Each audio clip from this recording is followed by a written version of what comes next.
feel like they're here. It's the same for us, folks.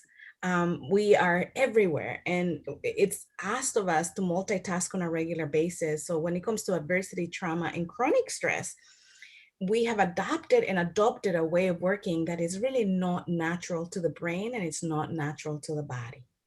So I'm going to ask, and Shen and I are going to invite you to take just 30 seconds. That's all it takes, to take a deep breath. And I'm going to ask you to be very intentional about something. I want you to think about your body and your brain and your spirit, your heart, your belly, your feet. And I want you to imagine, are your thoughts here with you? Is your spirit here with you? Or is it wandering around? And so I'm going to ask you that in that breath, you invite your body to be present in the next hour. Can we do that together? Okay, 1, 2, 3. And hold it and release. And then I'm going to ask you to do a very small mindful appreciation session, just like a practice, a self-compassion. Many of you take care of your clients, take care of your families, the organization. And often in this field, we are the last ones to come in, right? We are the last one in a list of a lot of people that need our support. And so I'm going to ask you to, if you can, you don't have to do anything you don't want during this hour. I want you to imagine that you're giving yourself this, like, cross your hands and pat yourself in the shoulders. And as you breathe in, I want you to think about what is it that you appreciate about yourself, your body, your brain, that serves you every day that you come to casa or every day that you're with your families. 1, 2, 3. Let's breathe in, hold it, and release. 1, 2, 3. Hold it and release.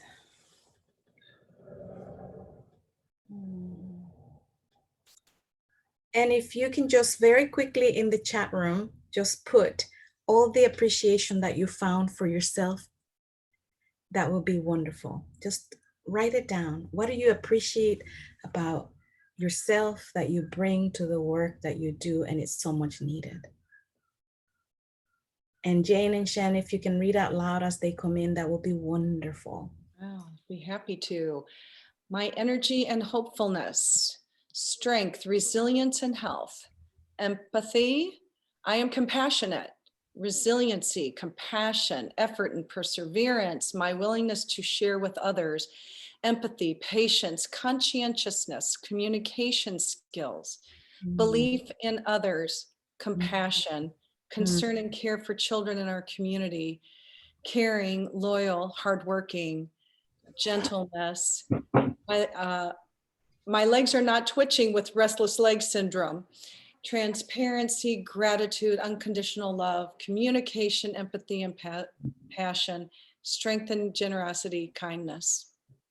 Thank you. And let's share everybody's embodiment. I'm gonna ring my beautiful bell from Nepal when I was there studying child welfare system and presenting on trauma. So I'm gonna ring the bell and let's bathe in and all those beautiful, beautiful strength that you've shared.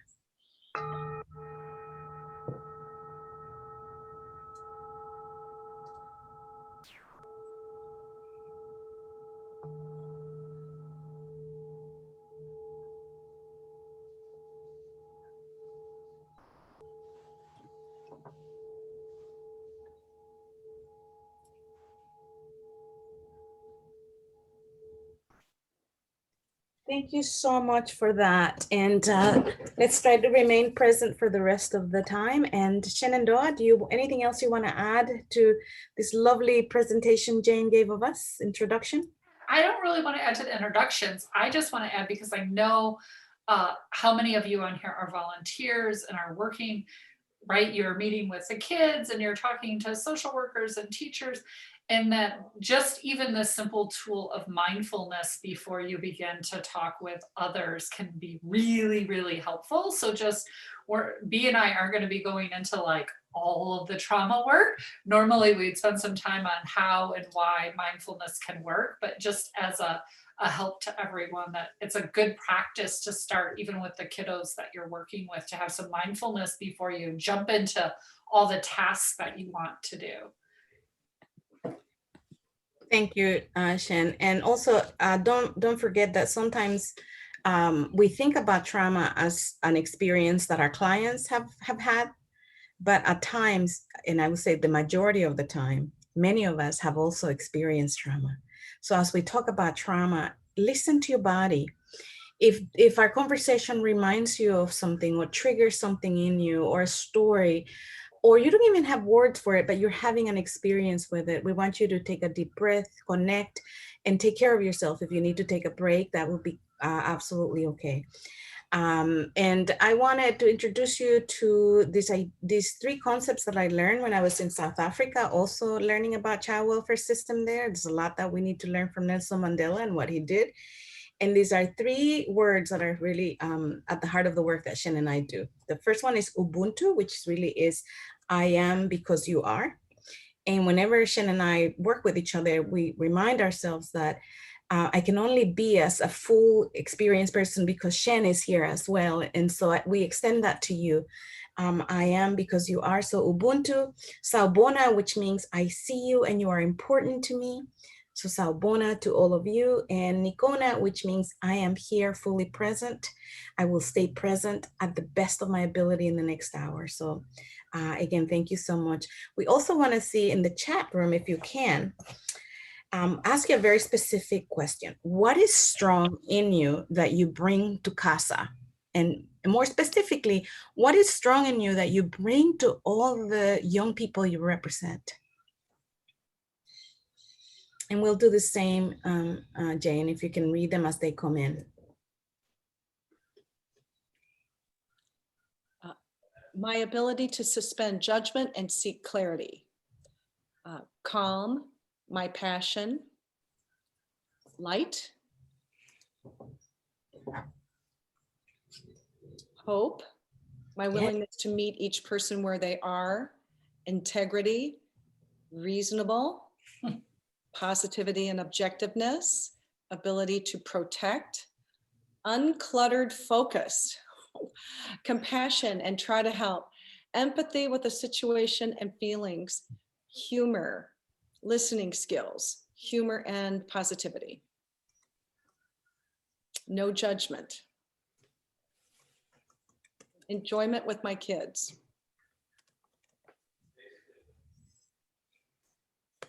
I love it. Thank you. I'm going to take a page from the person who talked about hope, and I rename myself. And just to say that, you know, I'm going to hold hope for all of us today as well. So thank you for those strengths. So the next thing we wanted to do is introduce you to a very good tool, very quick tool that it would be very helpful for you to use, not only with the kids that you meet with, but also maybe some of your colleagues, as well as different organizations you work with. And this is called a community meeting. It's a very, very, very simple tool. We ask 3 questions. How are you feeling? What is your goal? And who can support you? These are trauma-informed questions in the sense that, especially when you're working with kids, right? Feelings are actually part of our brain system. Even though we mostly think about them from the heart, right? Like, oh, you feel, you touch your heart. But in reality, feelings are a function of the brain. They're part of the limbic system. So if you think of your brain like this, the feelings are in the middle of the brain and are protected by our prefrontal cortex. Now, why is it important to ask that question? Because if you name it, you tame it. If you name the feeling, you tame the feeling. And if you feel the feeling, you deal with the feeling. This is really crucial for all the work that we do with trauma folks. Shen and I, whenever we do any work, we ask ourselves these 3 questions, and then we move on to business. The other one is the goal is just that, you know, when you have trauma and adversity, you sometimes don't even know what day it is, what I'm doing the next hour. And so this really helps us focus. And the who can support you is really to establish that we are not alone. So I'm going to ask you again to go back to the chat room. And Shen, can you manage this and put the 3? Absolutely. That'll be great.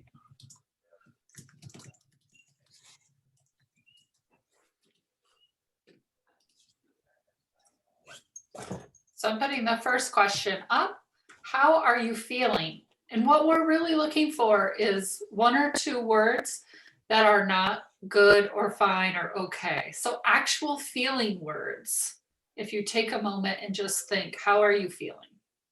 Discouraged, overwhelmed, fulfilled, tired, stressed, distracted, fatigued, focused, calm, tired, attentive, competent, hopeful, engaged, calm, tired, peaceful, tired, introspective and quiet, calm, inadequate, depressed, anxious, overwhelmed, overloaded with responsibility, sad, calm, defeated. It's hard to be me. Relaxed, disconnected. Thank you, Shen. And what did you notice? You know, I noticed in the sharing of the feelings, how many of us are having a similar experience, right? And I wonder how that experience connects to COVID-19, how that experience connects to racial trauma, how that experience connects to the turmoil of the world, weather. I mean, you know, and so you can feel that the environment is also oppressive. So thank you, everybody, for sharing that. We'll go to the next question. Question 2, what is your goal for our time together today?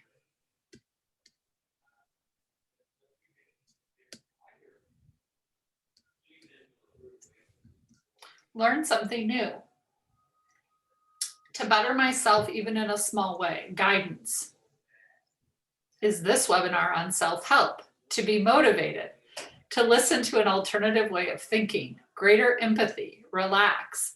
A glean, impart wisdom, re-energize, refocus, learn, to be better skilled at recognizing and responding to racial trauma, to learn about race trauma, skills to help me at CASA, to learn more about supporting my kids, gain new perspectives, to be the best I can for the kids, unity for future, to better understand my CASA children and their families, gain greater understanding of others, learn, use time well, learn strategies to help support my traumatized foster kids, to learn additional information to help in the future, help CASA clients more effectively.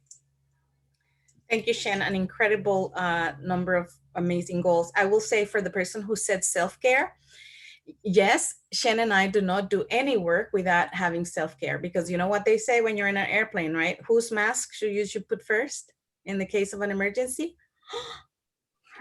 Right. So yeah, so we try to incorporate this in everything that we do, that without you being well, there is no wellness around you.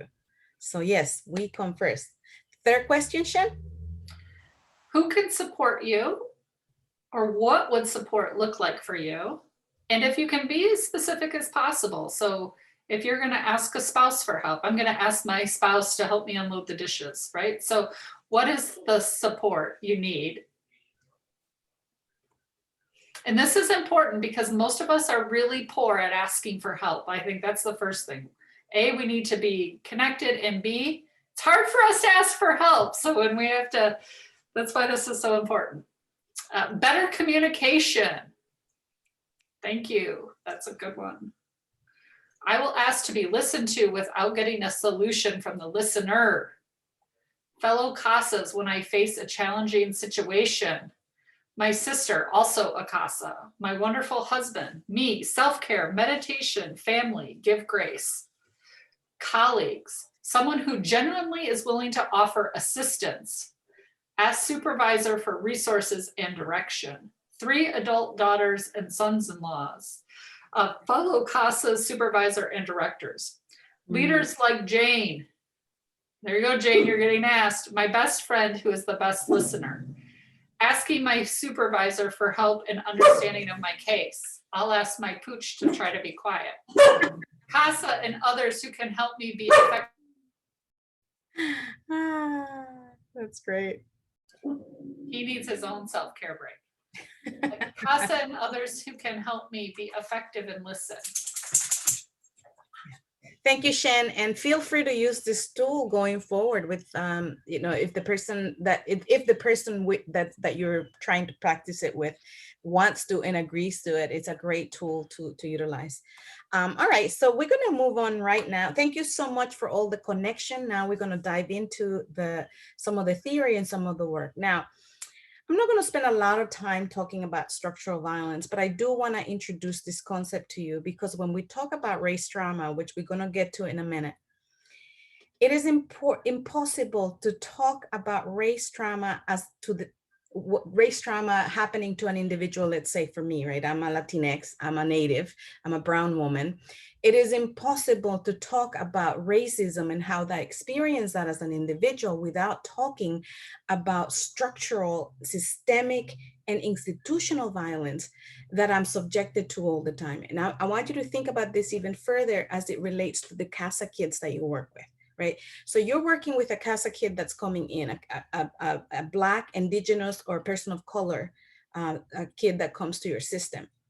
I think you're experts on this, where you are working with the pain of the individual, but you're also dealing with the institutions, the systems, and the society in which where that child lives. And how many of you, for example, have felt so frustrated that maybe at the individual level, you're getting some movement, but the institutions and maybe the system and maybe society in general is not supporting you or supporting your child as much as you need? Have any of you had that experience? Yes, thank you for, oh, Connie, thank you for saying yes. I really appreciate some of that contact. And Carrie, also, thank you so much for answering that. Sometimes we ask questions and they're not rhetorical, they're actually real questions. So just very quickly, I don't know that we can change the structures. I don't know that we can change the system just yet. I don't know that I can change the institutions, but it's really important for me as a person of color. And if you're going to be advocating for me, I really need you to understand that those systems intersect with me, and that whenever there's an opportunity for you to advocate for that system to also change for me, that you understand how that system operates. When we're talking about structural violence, we're talking about really these kind of big ideas that permeate in the culture, and that those things actually really allowed for my quality of life not to be there. One example I can think of about this is think about the women's right to vote, right, in the United States. Does anybody know when women actually could vote in the United States? What year? Just a history lesson. Anyone in the chat?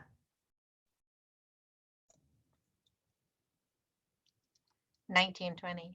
Yes, exactly. And just for brags in the chat, what amendment did it take for that to happen? Okay, so think about the view of women, right, in society prevented women from having the full vote for a long time. That's structural violence right there. Now, when did Blacks have the opportunity to vote?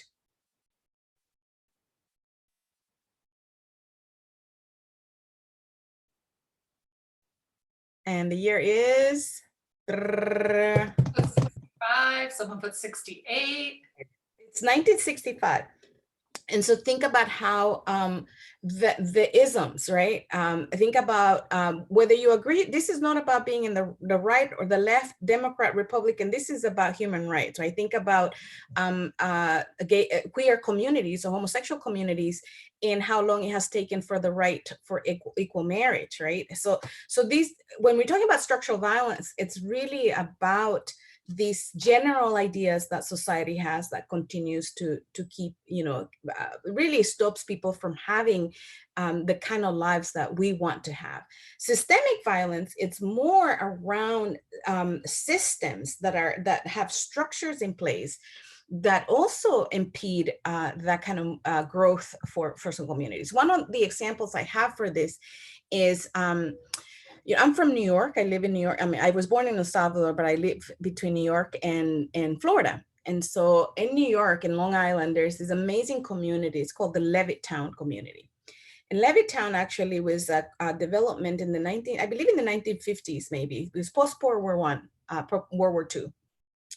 And this developer went to the government and said, hey, I want to do a development and I need some loans. And the government told this developer that if he was to sell houses to Black people, he would not get the loan, right? And so that's a system of banking and government that actually prevented Black families from buying homes in these towns. Now, you take that house that was worth maybe $80, $90, $100,000 in the 1950s, right? Now, Black people are not allowed to buy. You'd move that house now to this year, those houses are worth $500,000 and more. And so then systemically, a Black family was actually not allowed to have home wealth, equity wealth. So that's an example of systemic violence. Institutional violence, it's institutions literally perpetuating and a vicious cycle of inequality, especially around racism. One example that I think drives this home is, how many of you work with kids that are in school systems? Raise your hand. Right. If you work with a Black kid or a Latinx kid or a person of color, and have they ever been suspended from school? Yes? Okay. So when you're advocating for that child, you want to start asking questions like, okay, I want to see how that school is suspending white kids as they're suspending Black kids.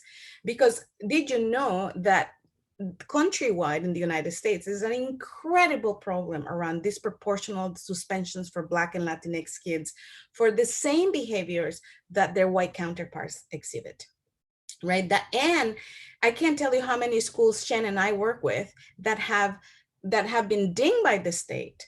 And I've been told by the state that they need to change the disproportionality practices, and it's not happening.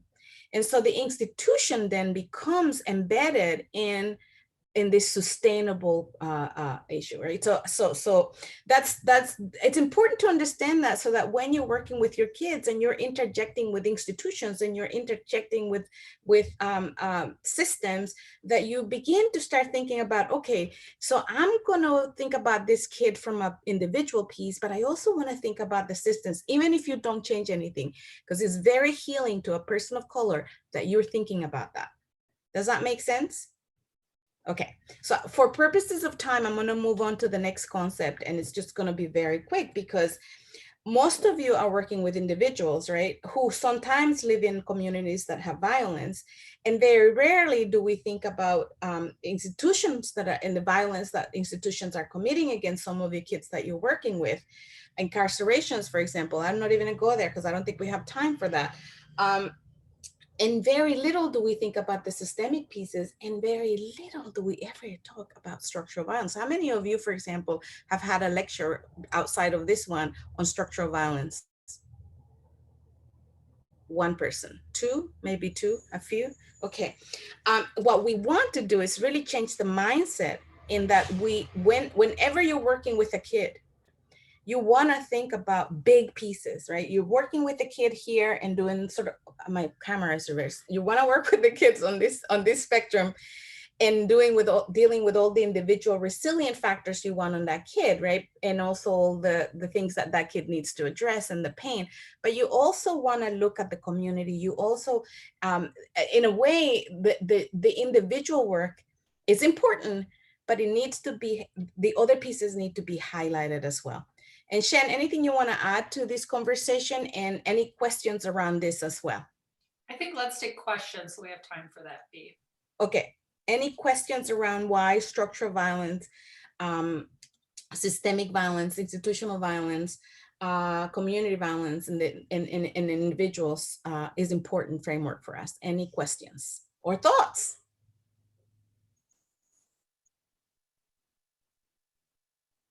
And you can use the chat or come off of mute if you have a question or thought.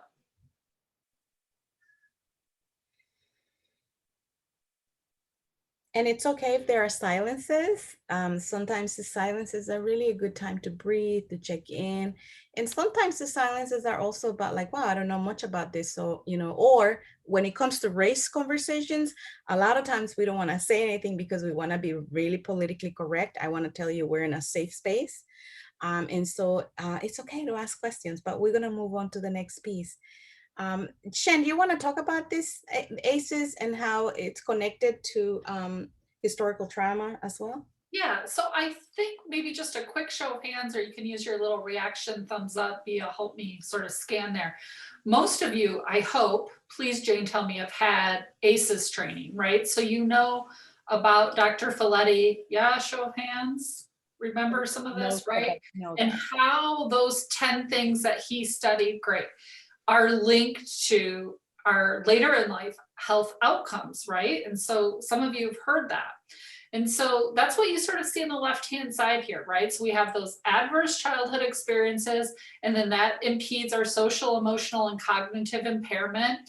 And then we adopt and have health and risk behaviors, right? So we have high risk behaviors oftentimes that can lead to disease. So we know that ACEs then are linked to heart disease and COPD functions and cancer later in life. And that people with certain ACE scores are likely to die 20 years before their peers, right? So this early death. So you see that in this pyramid on how those are linked. What that doesn't really take into account is what we see sort of on the right-hand side, right? Which is the intergenerational transmission of trauma or historical trauma. We see this specifically in two ways. There were two large studies done with two very distinct populations. One with Black Americans, and so we can actually see the intergenerational transmission of slavery specifically.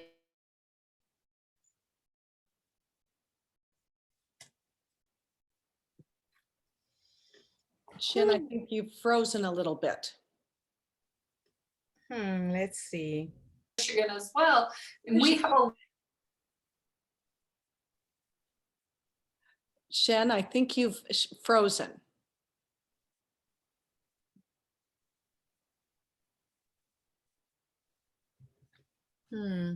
Yeah. Yeah. I think she must be having some internet issue.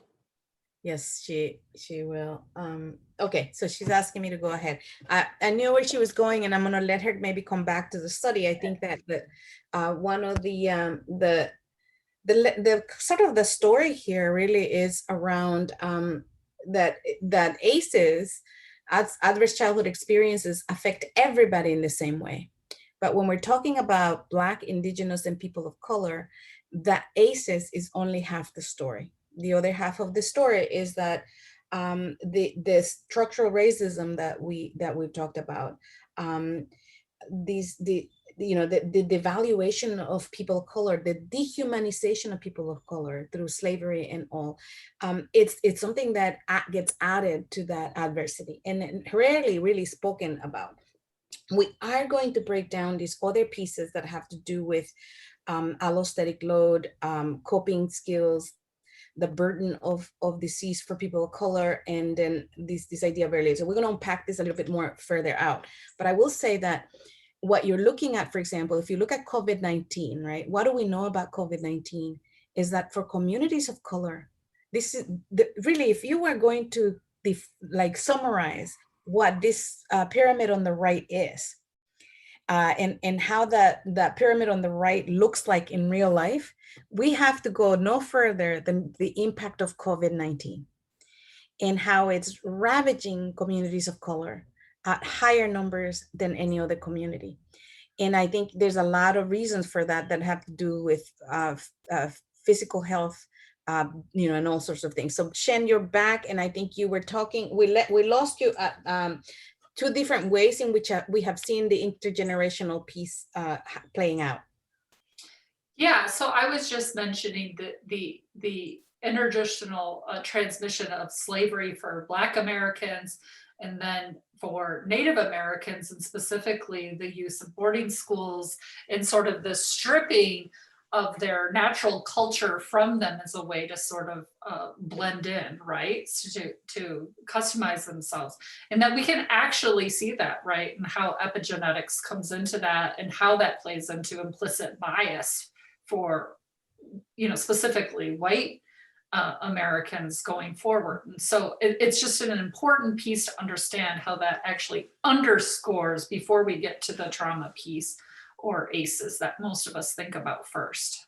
Right, and some of the implications we're going to get into in a little while as well have to do with when you are working and advocating for a kid of color, right, or a young person of color. You're having to contend with the impact, the adversity impact on a regular basis, but then you also are having to deal with the intergenerational and sometimes not even generational, sometimes present. We'll get to that in a minute too. It's this idea that race trauma is happening parallel to other traumas and adversities.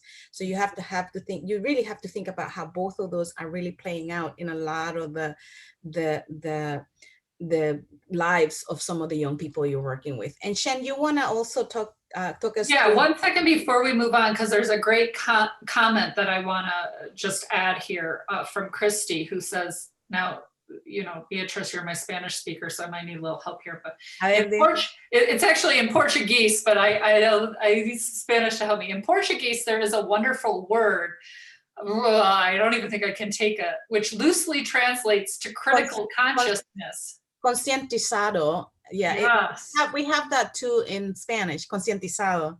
Yeah, we must treat all people as subjects to be interacted with and not as objects to be acted upon. So I thought that was just a really good sort of. Thank you. And let's save that comment for also some of the resilient strategies that, and you know, what to do once you know this work, right? Yeah. Okay, go ahead. Sorry. So when we think again, so going back to what you know about ACEs, so this is a really important visual, I think. For a long time, we talked about the pair of ACEs. So this work is built off of, that Dr. Wendy Ellis out of Georgetown was part of, and she really talked about 1 and 2, and this is just adding in the third, the environment. So 1 is really what we learned about in ACEs training and Dr. Folletti and Dr. Anda's work, right? Those are all the things that can happen to us before the age of 18 that impact us. But when we're really talking about race and historical trauma, there's also things for that tree that happen in the roots first that produce that fruit, right? And some of those things can be war, right, from Beatriz's background. It can be lack of jobs and substandard wages. Poverty, which many of you say, right? Like if I were to ask you what leads to all of this, many of you would answer poverty. That's like what's in the roots. But what's also in the roots is structural racism that Bea was touching on, and then all the various pieces of structural racism, food scarcity, poor housing, affordability of housing, huge issue here in Northern Michigan currently. You know, historical trauma, community violence, right? So those are actually the root pieces that often can lead to what we see in the branches there for that tree, right? Which is where we normally see trauma. When we think of trauma, we think of the branches, but we sometimes don't necessarily think of that community piece. Then impacting the roots in those trees can be these other things that are happening. So right now, the one that's happening to all of us worldwide is the pandemic, right? Because sometimes we have these natural disasters, right? There's a really bad tornado in Missouri, for instance, but it doesn't really affect us here. We think about it and we're sad for those people. But currently, this pandemic is interacting with both the tree and roots at all levels. And so it's important to take into context all 3 of these happening sometimes simultaneously. And so it's a great graphic to begin to help us understand how not only trauma, but toxic stress and long-term adversity is playing out for us. So it's just a good way. I'm a visual learner. Yeah, so thank you. Thank you, Shen. I also want to say that how does this connect to the work that you do is that when you have kids that come into the system and you're now advocating for them, a lot of the burden of healing is placed on the individual, right? It's almost like this American thing about picking yourself up from the bootstrap. And then the question again becomes for us as advocates, what are we asking the community? What are we asking the system to also, so that that system and that community and those institutions also share the burden of healing? Because asking an individual to constantly be thinking about, so you know, coming from the war, people will say, B, you have to deal with what happened to you in the war. Yes, I understand that I have a responsibility and accountability for my health, but I also, there's so many pieces that I need for that healing that are really out of my control. And so that's why it's important to have this visual, that the burden of healing, right, the burden of picking up ourselves should be shared by the community and the institutions we work with. And so that's something to think about.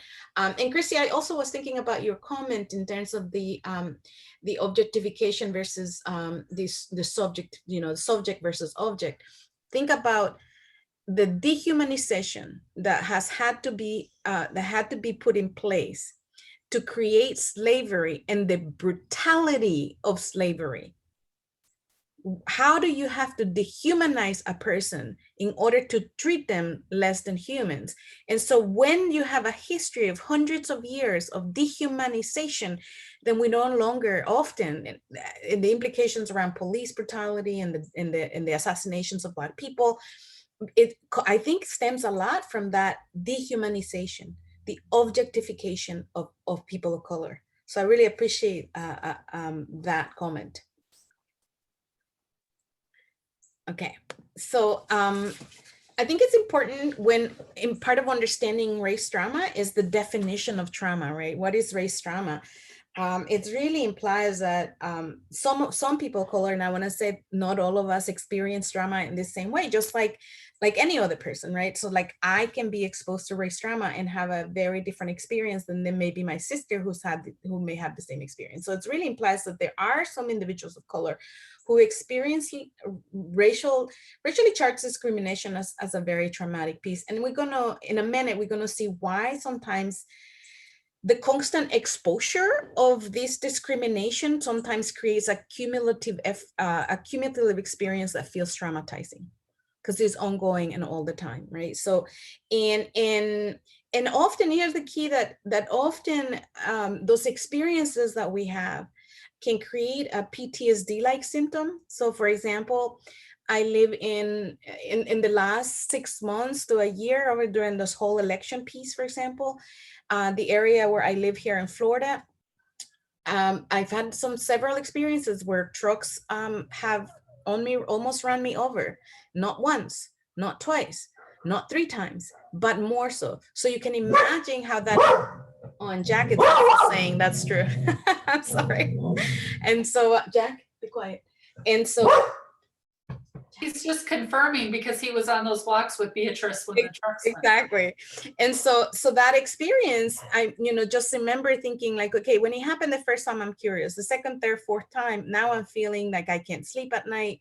I'm thinking constantly, should I go outside? And so it's really having a much deeper impact, right?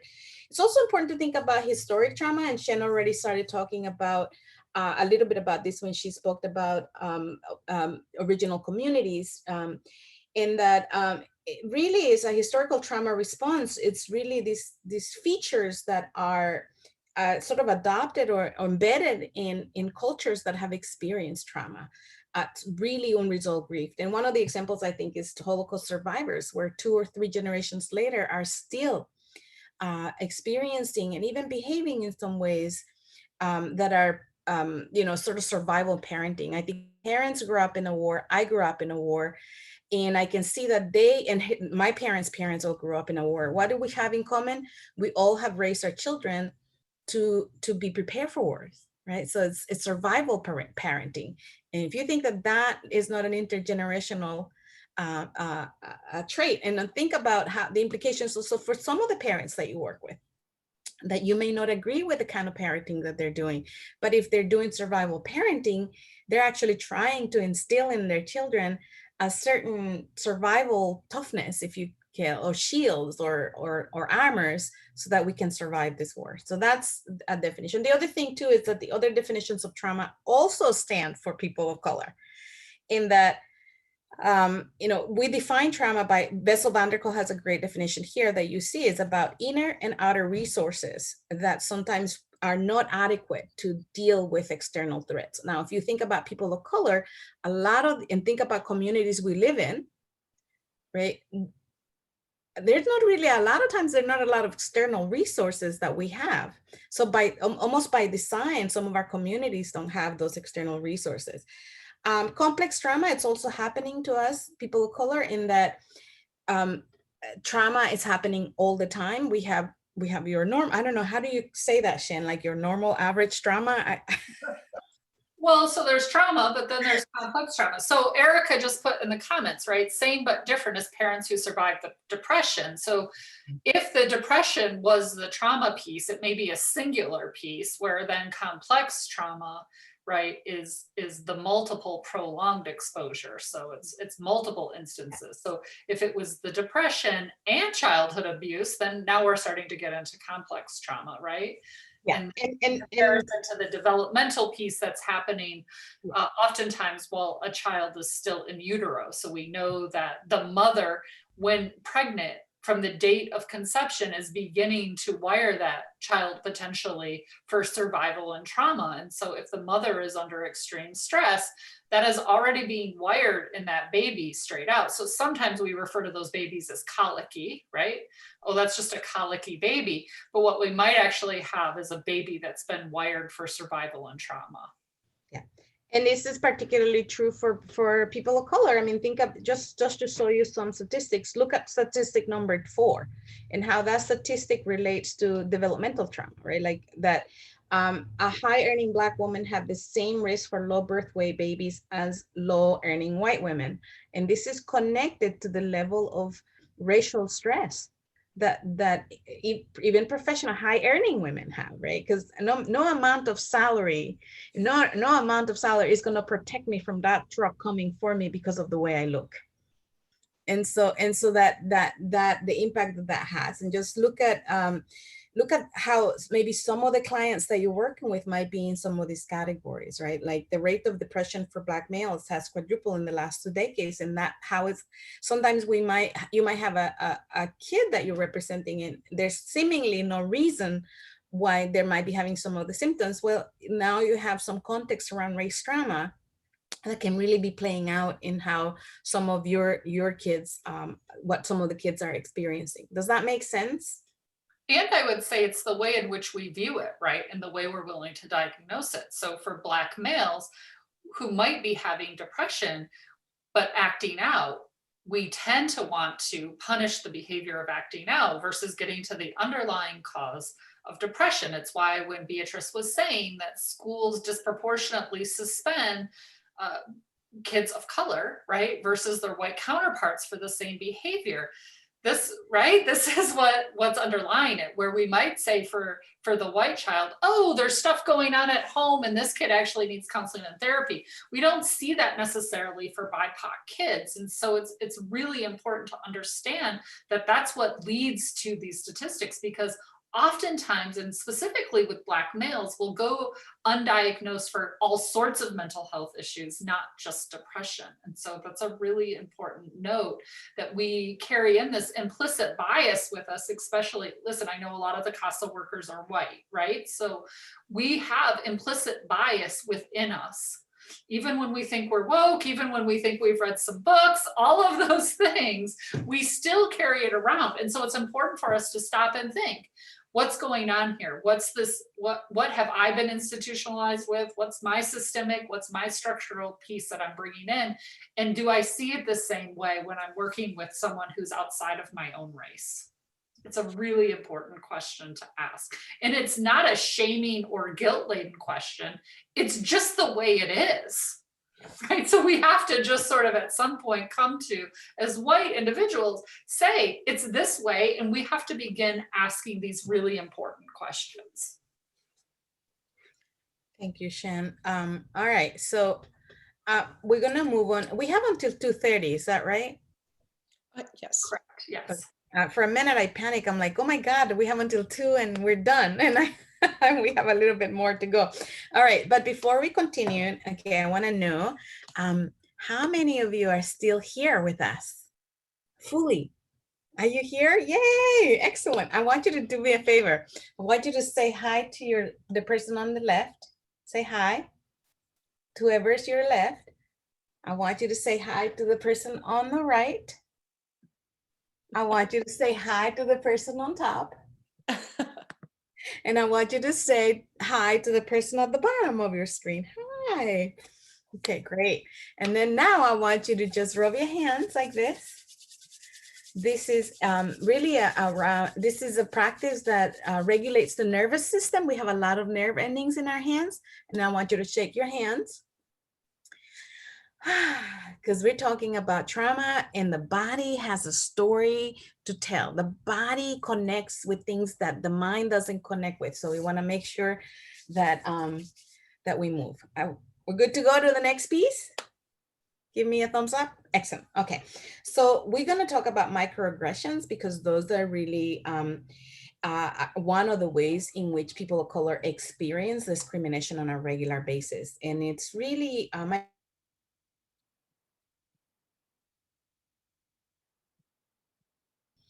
that verbal, behavioral, environmental indignities that, whether they're intentional or unintentional, it really communicates to us a hostility, derogative practice, or a racial slight or insult. And these are experienced on a regular basis by folks. I think that the Institute for Racial Experience, I don't remember exactly the name of the institute, but it's an institute that really tracks racial experiences, has really gives us an incredible large number of microaggressions that we experience on a daily basis. Right? So it's very important to think about what that is. B, can I give an example of a microaggression from when I was with you at somewhere? Sure. Because I think it's important to see how they can happen. So Beatrice and I had finished up a training and we were both at the airport together. And Beatrice might not remember, but I remember because I felt assaulted and it wasn't directed at me. But we were getting on different planes and Beatrice's plane was leaving first. So I was just standing next to her as she was waiting to get on the plane. And the woman behind her, standing in front of her, turned around and there happened to be another, what appeared to be probably a Hispanic individual, a Latin individual man standing maybe 2 or 3 people in front of us. And the woman in between turned around and said to Beatrice, "Oh, you can go ahead to be with your husband." Right? So it's it seems maybe on its face that it's like a polite thing, like, "Oh, I'm standing in between you and your husband, you can go in front of me," right? But it's really this sort of a little bit funny because Beatrice isn't married to a man, and so it's funny on lots of levels for on that hand, but this assumption that she belongs to this other Latin person who happens to just be standing around, right? And so I was just really, it was sort of this big eye-opening for me to be standing with someone I love and care about who's now getting this micro assault, right? So it's these assumptions that are made and they're not always verbal and sometimes there's not bad intent behind it, right? But it doesn't necessarily make you feel good. And I think that's and it's interesting because I can't tell you, and I have to say that I work really hard. I teach about trauma, but I'm a practitioner of trauma practices, and I really try to take care of myself in the best way I can. So I'm at a place where I'm really healthy inside, I'm healthy outside. And so I'm in a place where I can hear something like that and go, wow. So it happens to me all the time. Like people want to marry me to like people of color. And the funny thing of it is there's a couple of assumptions also that I need to, it's like making an assumption that I must be heterosexual, right? Which actually I'm not. I'm married to a woman. Number 2 is that I'm married, right? And number 3 is that I must know the only other person of color in the plane. And so again, good intentions by the person in the airline, right? Because it's like they're thinking, oh, how great, they're going to sit together without realizing. Now, this is going to be important because what happens with microaggressions really starts interacting with my biology and my brain. So we'll get to that in a minute. Oh no, B, did we lose you? We're all going to have a chance to freeze today a little. Oh, there, she's back. Sorry, pause for a second.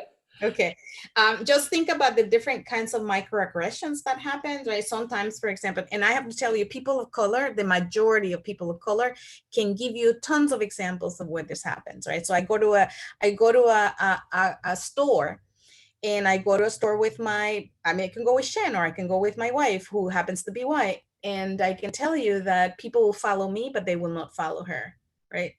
I had to do laundry at our local laundry because our laundry got was not working, and a person walks in and they literally drop their laundry on my feet because I'm the only brown person in that community. So I must be the attendant.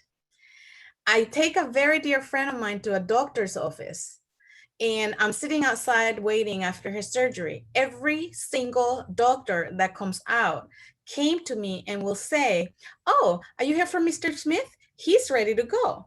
And I'll be like, "No."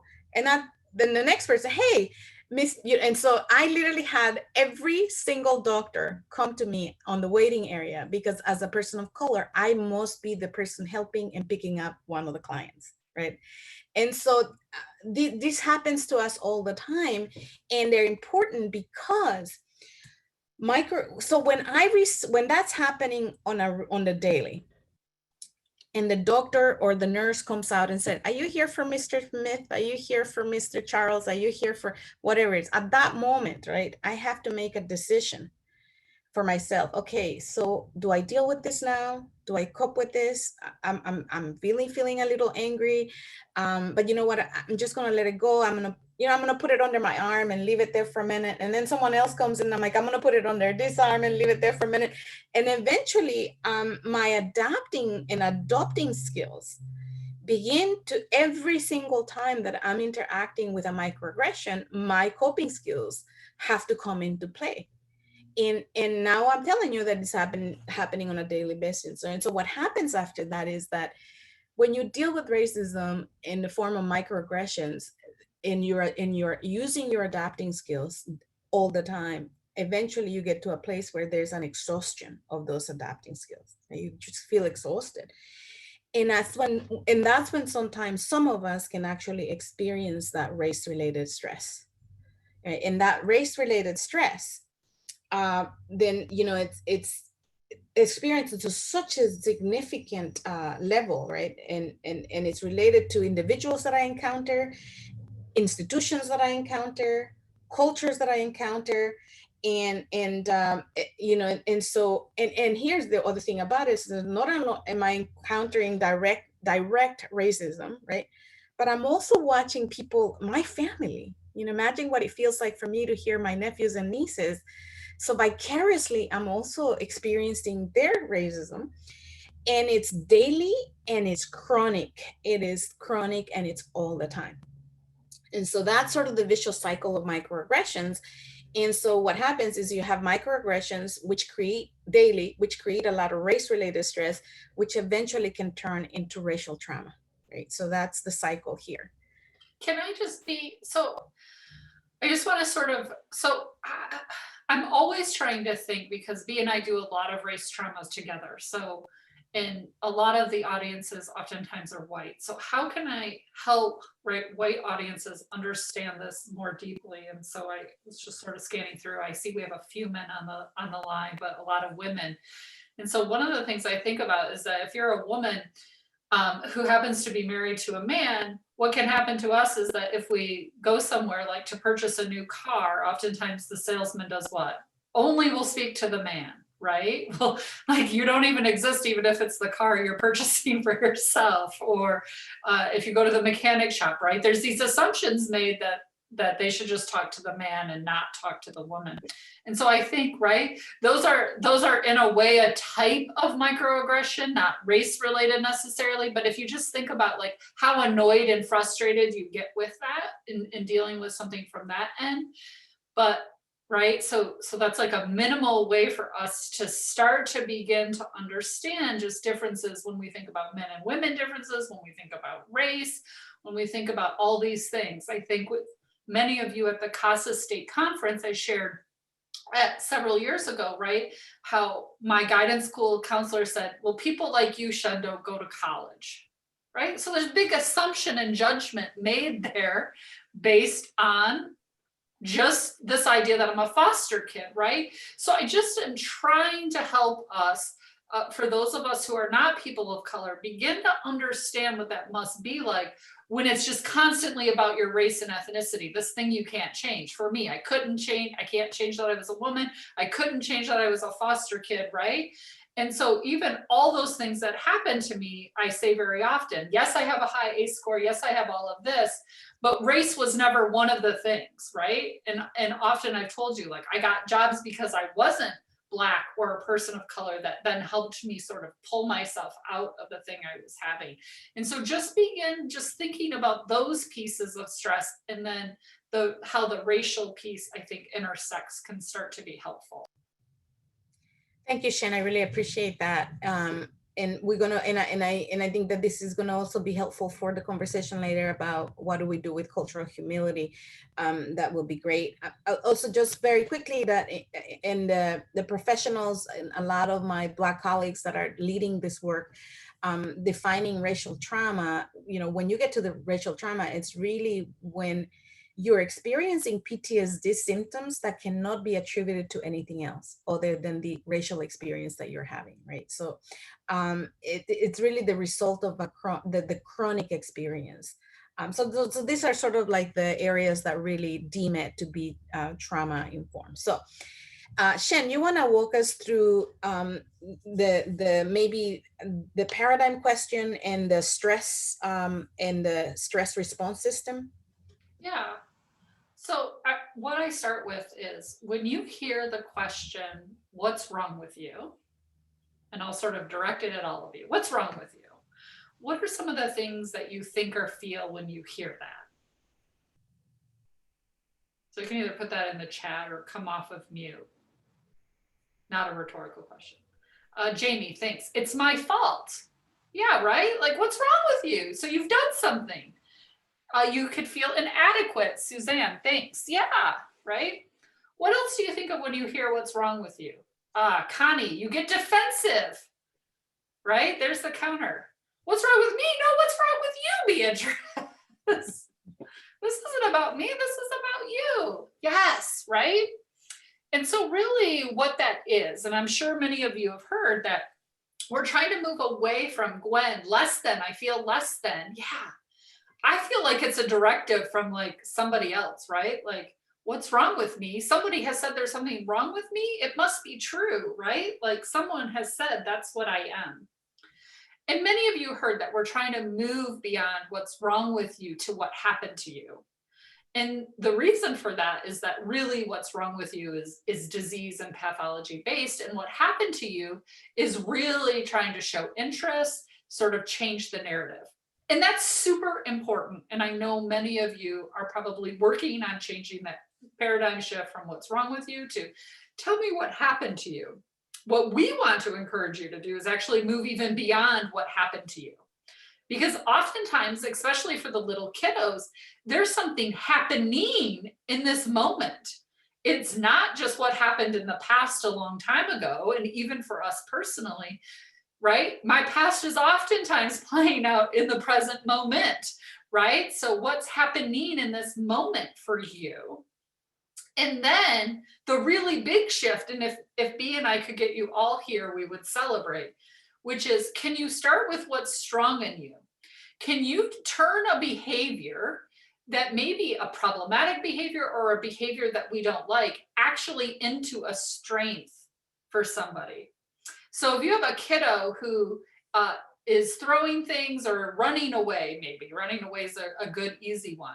What's strong about a kiddo who's running away all the time? Right? Like, they're protecting themselves. They're keeping themselves safe, right? For them, it feels like the running away, right? Fight, flight, freeze. Flight is a survival mode. And so that's a strength of perhaps running away. When you can, in your mind, begin to see the behavior that maybe you don't like as a strength and work from that perspective, the shift really changes dramatically. And so we oftentimes say, you know, if you could think of a villain from a Disney character, for example, right? Like any villain you can think of. But if instead of villainizing them, you could see some of their characteristics and behavior as a strength, we begin to have a lot of empathy for that character, right? Yeah. And oftentimes that character then becomes someone that we actually care about, that we were supposed to be villainizing. And Shen, I can't thank you enough for making that point and how important that is for people of color as well, because A lot of times this is where the rubber meets the road. Is That's an American saying, no, that like this is when the theory and the practice come to like poof, what happens. So here's what I find, and Shen, I know you find this also in the work that you do, is that a person or a professional or a system or a school or a court, they understand what happened. They understand trauma science. They understand ACEs training, right? But then the person is exhibiting behavior that we can't tolerate. And so the behavior then is treated and responded to from a punitive place and not from a healing place. That's why I think understanding what's wrong in you and how that bad behavior might be actually a reflection of a strength, it's fundamental for the kids you work with, because your kids are going to come with some nasty behavior, some ugly behavior, some painful I call it pain-based behavior, right? Some pain-based behavior. And this is where the theory needs to meet the response, because for children of color in particularly, the behavior is met with punitive approaches. And so it's really If fundamental. we just add to that, this question I'm going to ask Dr. Nifley someday, Beatrice, when I see him again, which is oftentimes for a lot of your kiddos who might be, maybe before the age of 10, not even understanding the racial trauma that they have, right? So when we talk about complex and developmental trauma, oftentimes we say developmental trauma is from in utero to before verbal. But race trauma is so complex that even if they have verbal skills, they might not be able to verbalize this thing that they're experiencing. And this can be especially true for biracial and multiracial kids. And it can also be true for Black and brown kids who have been raised a primary portion of their life in white households, right? So they may not be able to verbalize or even understand what that racial trauma piece is and why but maybe having behaviors that are reflecting it. And Shen, that's making me think about this term in trauma that's called alexithymia, which is really when the experiences that you're having are so overwhelming that your body doesn't even have the language to share, to connect the experience to the words. And that's a key concept in a lot of the racial experiences. Remember when I told you there's so much coming at me, even as an adult. Sometimes I'm having, some days are better than others, and depending on the community that I'm in, right? So the microaggressions in some places come every day, every time I go out. And every time that they come, I compartmentalize, I dissociate, right? And sometimes I swear to you, I don't even have a verbal ability to tell you what's happening to me. And so that when you lose that verbal ability, it's called alexithymia. So it's really a good point, because some of your kids will not have the language of what's happening. They might not even know that this is happening, but the body knows, and they're telling you with words or behaviors. So Shen, this is about toxic stress, and you want to take it from here? We just wanted to have you think about trauma as it relates to stress and how they're also different and how they intertwine eventually, right? So we have things like positive stress, right? Which might be things that bring us stress, but also bring us positivity. A newborn baby, getting ready to go on vacation, right? Like everyone knows, like those 3 or 4 days before you actually leave for vacation, right? Maybe we remember vacation before COVID, what that was like, right? So all the stress, making sure the house and dishes are done, we're packed, we're ready to go, everything is taken care of. There's a stress, but it's positive. Then we have tolerable stress, which is usually a short-term thing. So maybe you have a report that's due. I saw somebody was saying, right, that they were eating their lunch and they had a report to do. But as soon as the report's turned in, it leaves us, right? So we're stressed for this really short time. We usually have people that we can rely on and to ask for help. Last March, when we thought we were going to be in lockdown for 2 or 3 or 4 weeks, it was tolerable. We saw the end in sight. It turned toxic when it felt like suddenly this is never going to end. And so we used to talk about stress only in those 3 ways. It turns out that there's even stuff beyond toxic stress. So if we move beyond that prolonged system, then the stress can turn into traumatic stress, right? That we have no relationships Many of us are feeling this way because with COVID, we feel cut off from the relationships or the relationships we have. Gosh, I love my husband an awful lot, but we've both been working from home for a year and that relationship isn't enough any longer, right? It can turn into traumatic. And then as Beatriz was telling you, it can turn into this allostatic load where we have alexithymia. We can't even describe it anymore. We're just so overwhelmed by everything. Now, lots of your kids are in the traumatic and allostatic load. Sometimes you all are in those. And oftentimes your birth families are in allostatic load, right? The basic things we need aren't being met. And so this idea of thinking what I can do in 6 months or a year from now just really throws me over the edge when I'm not getting my basic needs met. So hopefully this is helpful for you to begin thinking about where different people are, because each one needs a different type of intervention in order to help us overcome it. And so if I'm in allostatic load, I need something different than if I just have a flat tire, right? These are different interventions that are needed. Yeah, and it's important, also to connect this to the experience of people of color, because for many people of color, the allostatic load is defined as the wear and tear of the brain and the body, resulting from this overactive, either overactivity or underactivity that is generated in our response system. Well, and Shen's going to talk about that in a minute.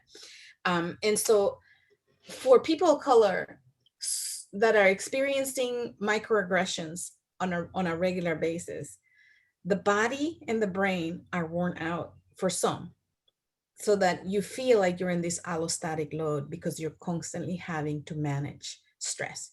So, and Shen, I put this picture just for you there. Yeah, it's sort of this perfect one, right? So Jane and I, who live in Northern Michigan, like this is like, could happen any moment for either of us when we head out, right? It happens to be in my neighborhood quite often. We have a friendly bear who lives here.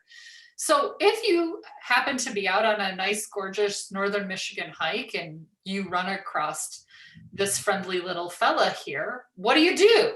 Right? So that idea of what many of you know is fight, flight, freeze, right? So some of us are going to see this and be like, all right, I'm going to fight this bear. I'm going to take it on. Here we go. And when we hear fight, by the way, in fight, flight, freeze, we often think of that physical confrontation. But fighting can also happen with our words, right? We can verbally fight with you. We can verbally be aggressive with you, right? So that needs to be recognized. There's the flight, those of us who are going to say, oh, good, I'm with Beatriz. I know I can outrun Beatriz. So that's all that matters. As long as I can outrun the people I'm with, I'll be safe. The bear will get Beatriz and not me. We're the flighters, right? We take off. And many of you know these as your kids who run physically, but they're also your kids who, right? They shut down and run as well. And then we have our freezers who just don't know what to do. There's the bear. And I don't know, I'm frozen. And maybe if I stay really, really still, this bear won't notice me and will walk past me. My freezers are always ones that I'm worried about. And we've also added to that appease and collapse. I know many of my CASA volunteers, because I've met you, are my appeasers, right? How can I fix this? Bear, how can I help you get to where you need? What is it? How could I assist in that journey? How could I fix this problem? Because if I just fix it, then everything will be better. And we see that oftentimes in domestically violent situations as well, right? But many of us who come to do this work are appeasers. We want to fix it. We want to fix it for the kids. We want to fix it for the families, right? But that is a survival mode. That is not necessarily coming from appeasing. If you work with a group of brothers and sisters, you usually have a appeaser among a group of siblings. You usually have a fighter amongst a group. You usually have a freezer. And of course, we can be all of these things. But what those are flags to us that someone is in survival mode and not in executive functioning. And if I'm in survival mode, if that bear is coming at me, do you really think I'm thinking about my homework that's due? Am I thinking about math class? Did I bring a pencil to class? Am I thinking about what's going to happen 6 months from now, or what I'm going to do after high school graduation, right?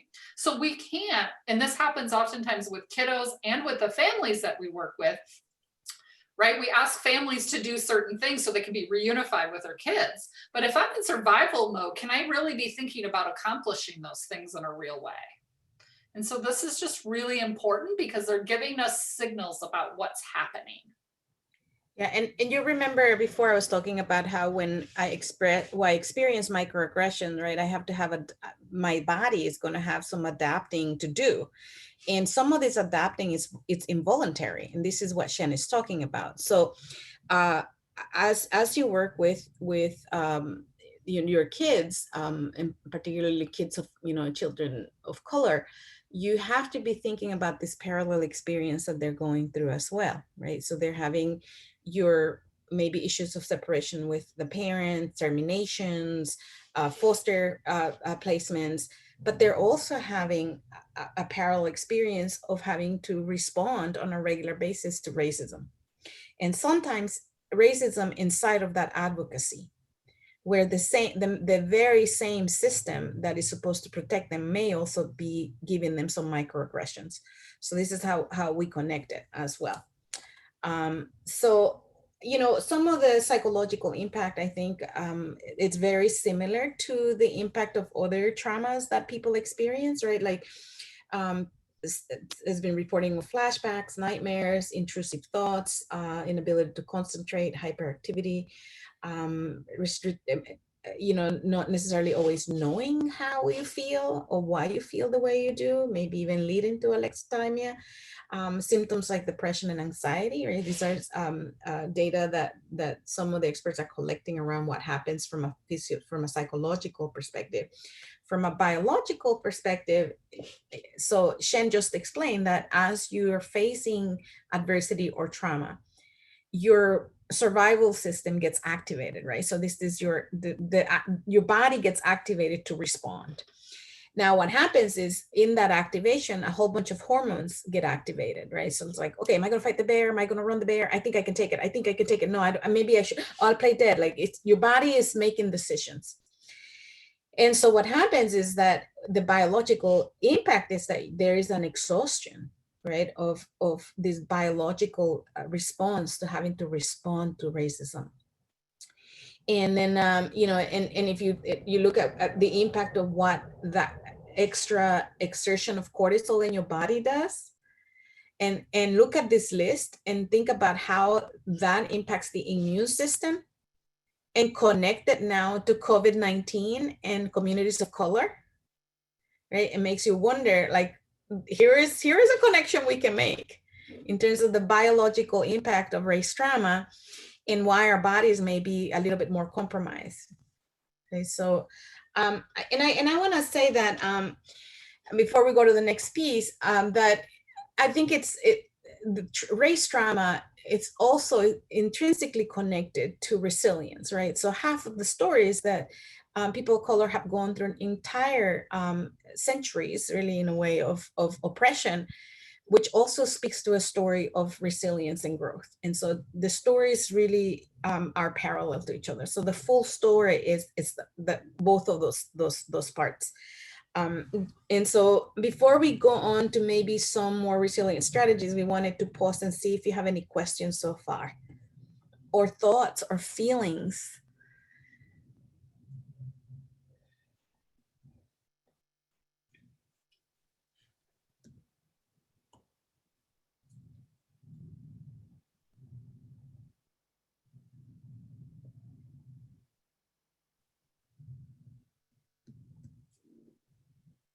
No?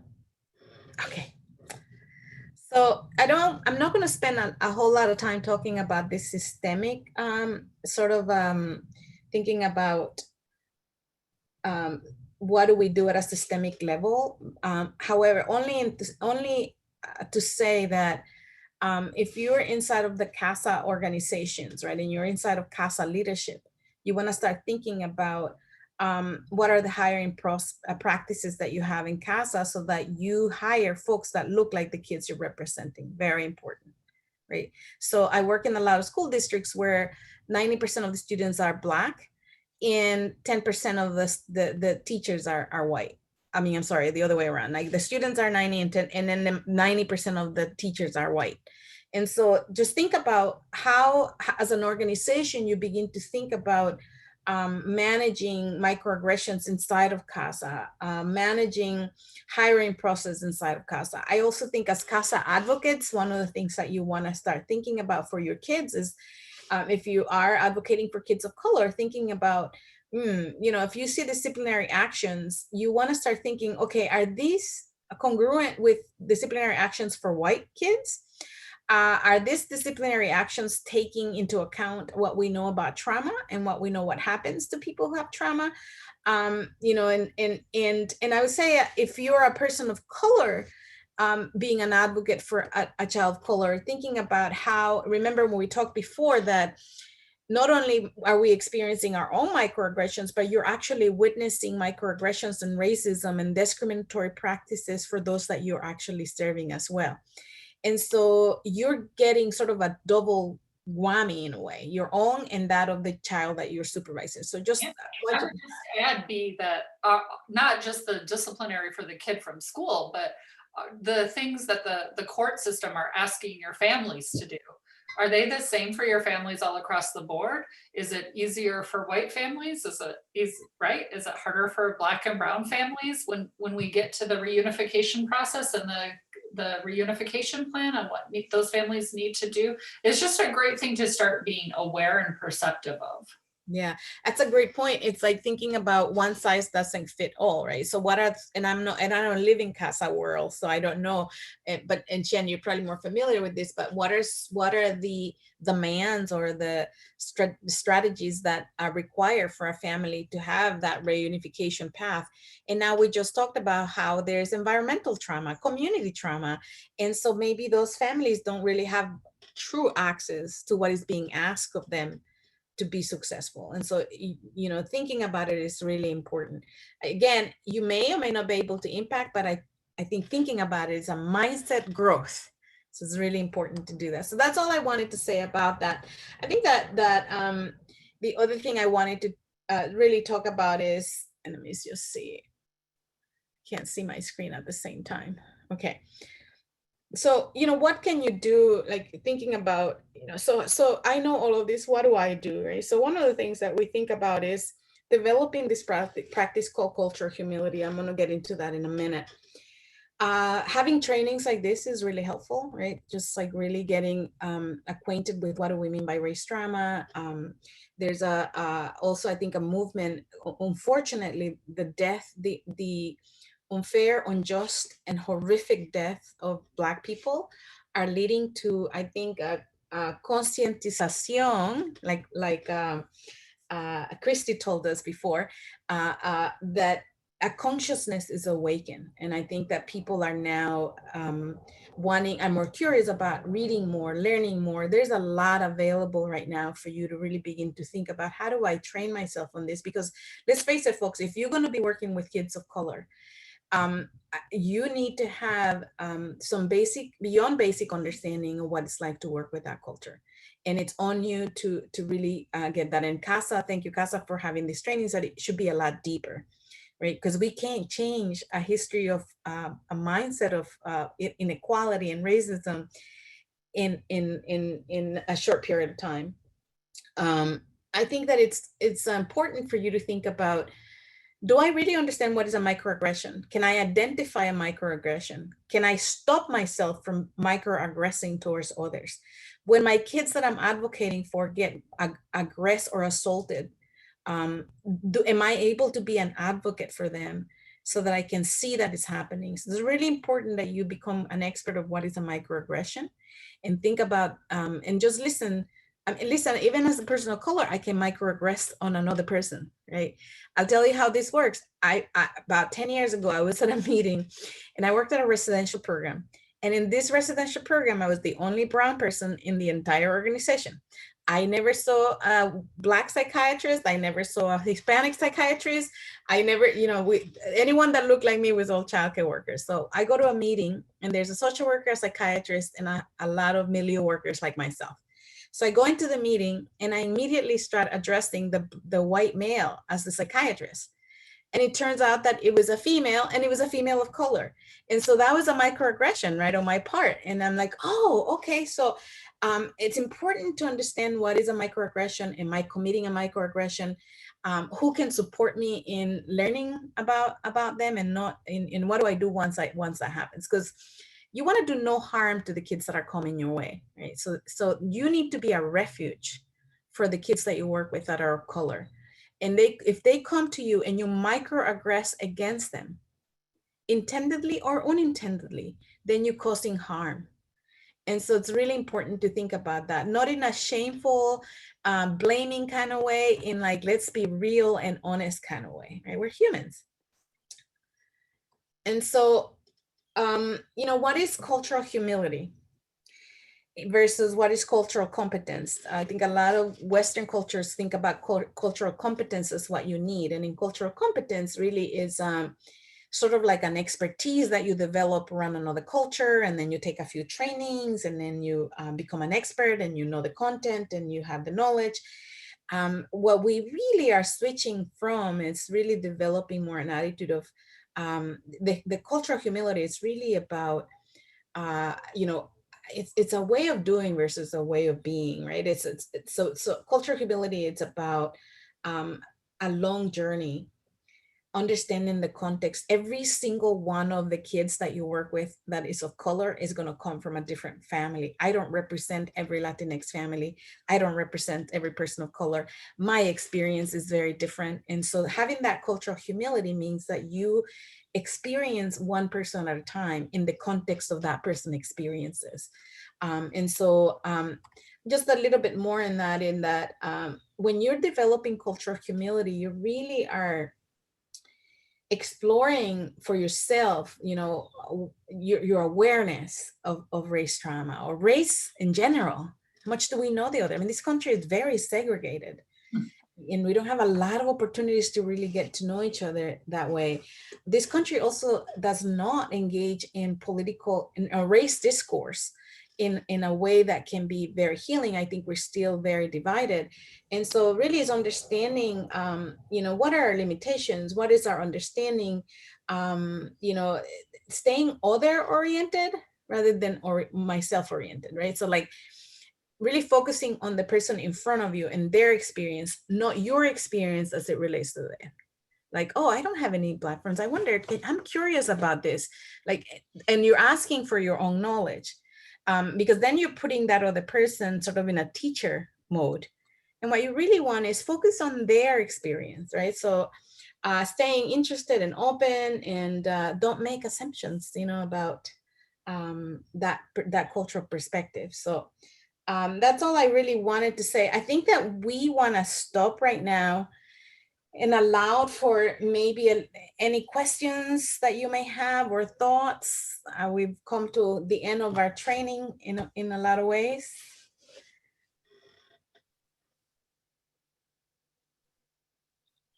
And now would be appropriate if they went, if they unmuted and asked a question, correct? Yeah. Yeah, absolutely. Or in the chat box if you feel better about that. I think as white people who are typically the majority in most situations, we need to stop and think that when we go in to remember that we have never had to be the minority, you really have to put yourself in the shoes of BIPOC and say, if I were the only white person working in a workplace that was primarily BIPOC, how can they make me feel more welcome? What kind of things would make me uncomfortable? What sort of microaggression could I face? And how could I flip the script and make sure I'm not causing the same trauma? Very much put myself in their shoes. Thank you. That's such a succinct way of thinking about that awareness of ourselves, right? And shifting of ourselves. Someone asked what was BIPOC, and so I'm just going to say BIPOC refers to typically Black, Indigenous people of color. So it's a shortened version of that. And some people are taking offense to BIPOC. I've recently heard more people talking about the global majority as well. So you might hear those interchangeably, BIPOC and global majority. Okay. Now, as a way of closing our conversation today, I understand that trauma, it's an intense topic. Race trauma, it can be even more intense. So just the way that we started, I'm going to ask you to take a deep breath and hold yourself, just the way we did at the beginning. So take a deep breath and hold yourself.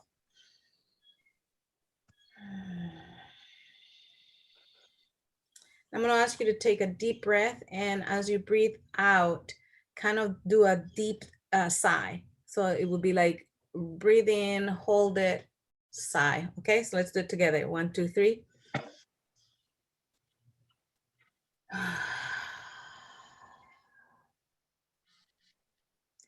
And then just one more body exploration is something that you are, and then you can put it in the chat, something that you're taking away from our time together.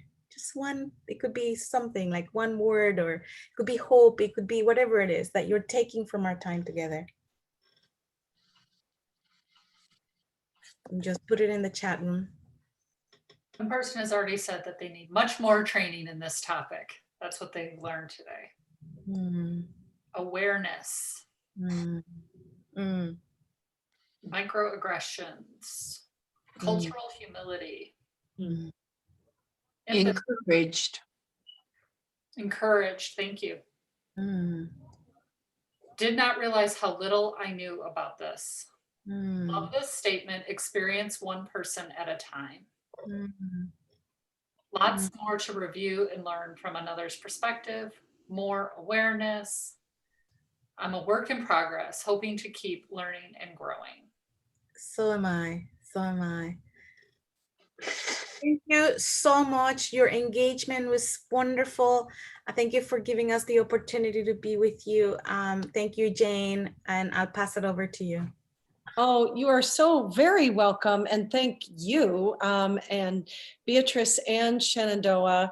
It's been, well, just eye-opening, and there's so much to think about. I know that the one thing that really hit me was, talking about that adaptive coping to microaggressions, that constant leads to the exhaustion of adaptive coping. And I think exhaustion is exactly a word that we can all empathize with, that we know what that feels like from given different things that have exhausted us. And so let's be more aware of that. I know I'm going to try to be more aware of that whenever I'm dealing with other people. But thank you. This was wonderful. And we really, really appreciate it. We can't wait to talk to you again. And I want to thank everybody who attended today, volunteers, staff members, and people from the agencies that a lot of our CASAs reside in. You know what? I got to tell you about March's education series presenter. It's going to be Amy Bailey of our own Ottawa County CASA. And she's going to be talking on Tuesday, March 23rd at 10 a.m. About the importance of maintaining those bio-family extended relationships, not just mom and dad, but brothers, sisters, aunts, uncles, anybody that foster child was involved with during their life before removal, the importance of maintaining that during their time in foster care and what CASAs can do about that. So we're looking forward to that. But until then, thank you so much, Beatriz and Shenandoah. And thanks to everybody for coming today. Thanks for having us. You're very welcome. Thank you.